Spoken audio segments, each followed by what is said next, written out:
Hello guys, welcome back to literature classes. This is Abhilasha Yadav.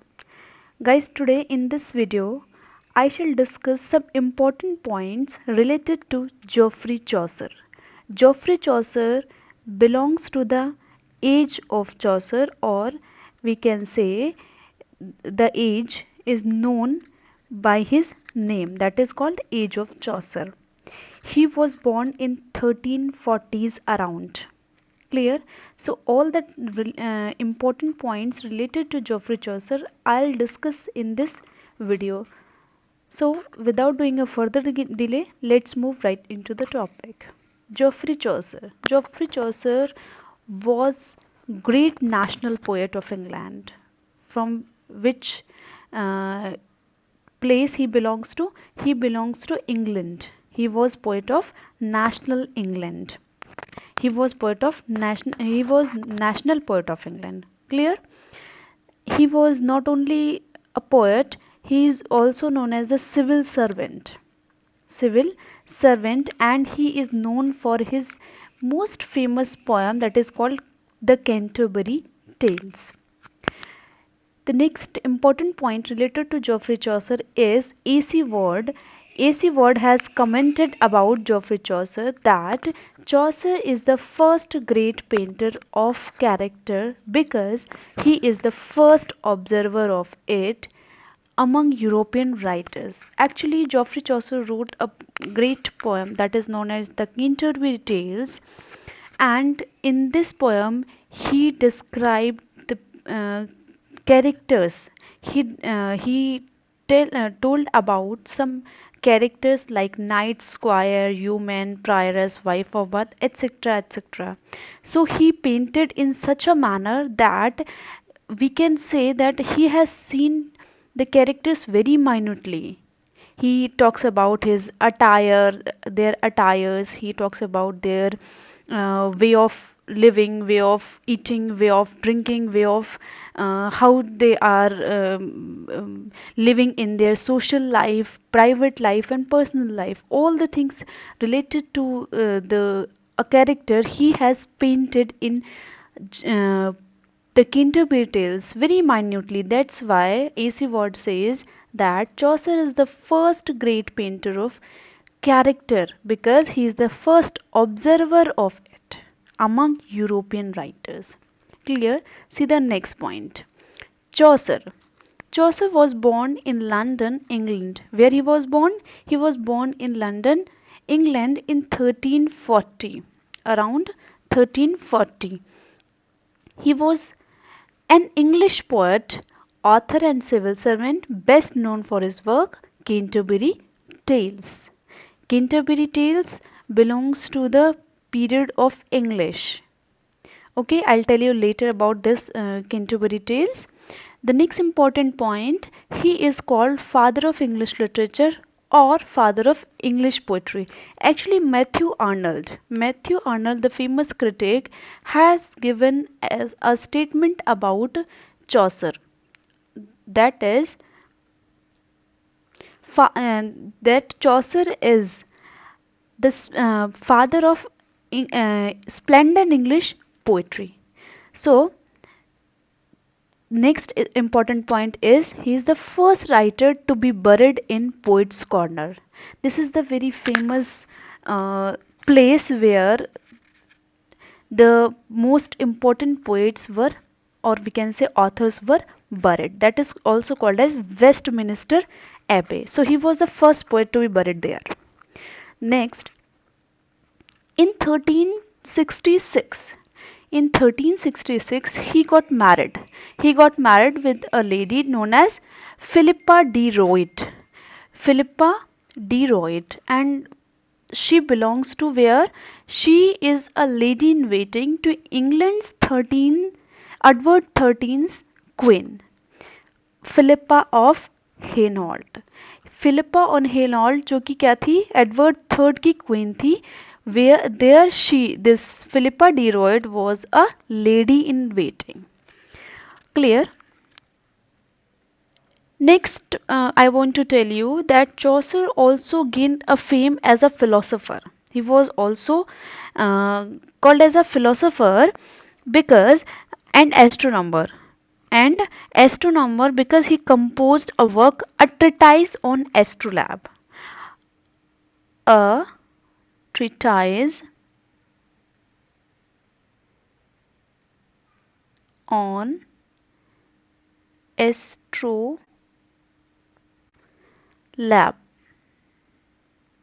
That is why he is called as astronomer also. Clear? Next, Chaucer's life. Chaucer's life divided into three periods. We can say French, Italian, and English period. His life was divided into three periods. We can also say Phi, F-I-E. F French, I Italian, and E English. Clear? He has written in French period also, in Italian period also, and English period also. Clear? There are works he wrote, and the works he wrote that are divided into these three periods. Some works are written in French period, some are in Italian period, and some are in English period. The first book he wrote, that is known as Book of Duchess. The book name is Book of Duchess. This Book of Duchess is the, we can say that this Book of Duchess is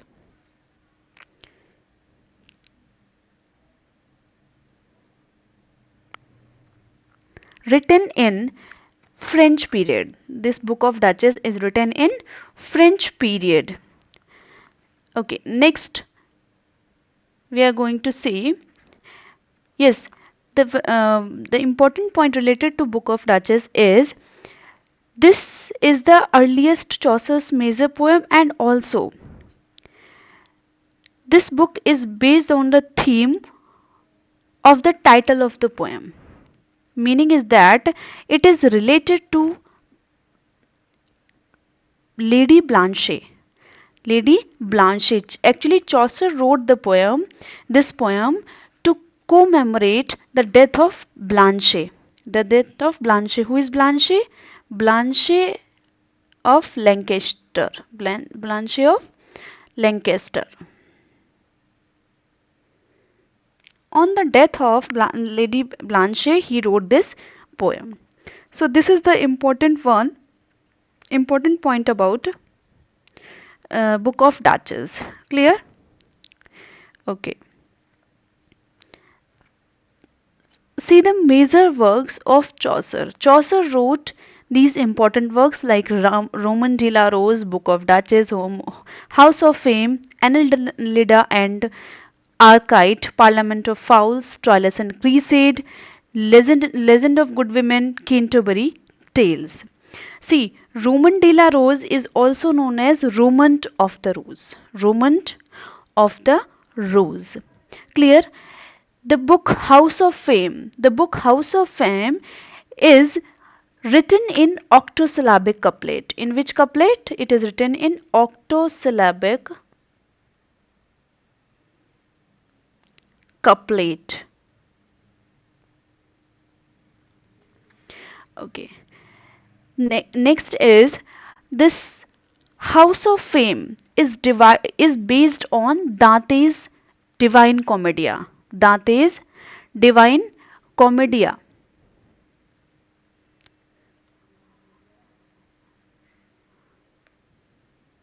Okay, Dante's Divine Commedia, and also he was also inspired from Dante's Paradiso.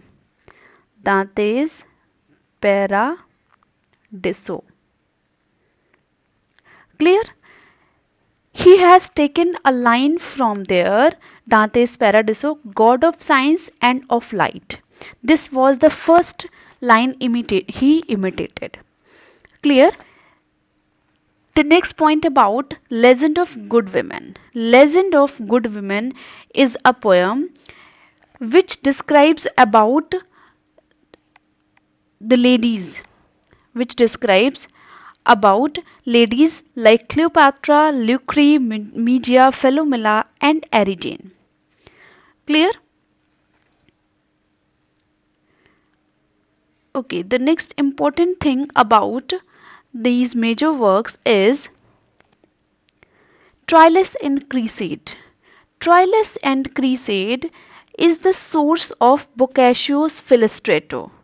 Boccaccio's Filistretto. See the spelling. If I am wrong, just Google it. Google the spelling. Clear? Boccaccio's Filistretto. Next thing is this. Sorry, one point left about Legend of Good Women is Legend of Good Women is written in iambic pentameter, or we can say decasyllabic couplet. In which couplet? Decasyllabic couplet. And this form of the heroic couplet would means he had written in decasyllabic couplet. Which poem? Legend of Good Women. It is a dream poem. We can say dream allegory it was. Clear? Okay. Then Parliament of Fowls. Parliament of Fowls is based on the style of Dante and Boccaccio. This Parliament of Fowls, or we can say Parliament of Fowls, is based on the style of Dante and also the Boccaccio. Clear? Okay. Let's come to the Canterbury Tales, one of the most important work of Geoffrey Chaucer. Geoffrey Chaucer wrote this work, and this was one of the famous, important, and also always the question is asked related to this Canterbury Tales. Clear? So, Canterbury Tales, the first line of Canterbury Tale is April is the cruelest month. This was the first line of Canterbury Tales, and this line is imitated by T.S. Eliot in his book Wasteland. Clear? The next important thing about Canterbury Tales is this poem is written in English period. In which period? It was written in English period. Okay? In English period, and it is written in heroic couplet. In which stanza form? It is written in heroic couplet. Clear? And it was influenced by Decameron, which is written by Boccaccio. Okay, so here Chaucer was one of the first English poet to use the decasyllabic. Decasyllabic is the couplet which he used in Legend of Good Women. Clear? Okay. This Canterbury Tales. This Canterbury Tales is a collection of 24 stories. How many stories are there? 24 stories. And how many pilgrims were there who were actually this story is about some pilgrims. How many pilgrims are there? There are 29 pilgrims. If we include Chaucer, then it was 30. There was 30 pilgrims. So these 30 pilgrims were going to the Thomas to see Thomas a Becket's tombstone. Okay, and they were going to a shrine, we can say, and the Canterbury Tales. There was a host who has given an idea to every pilgrim that our journey will be bored if we will go silently. So this was decided that every pilgrim will narrate two stories while going and two stories while coming. So there were four stories by each pilgrim, and the pilgrims were 30.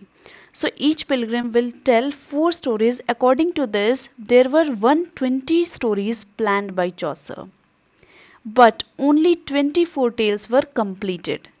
That is why this is also called as magnum opus. This work is also called as magnum opus. Clear? So these are important points about Canterbury Tales. Now Let's move to one important thing is in which period these all these works were written. So,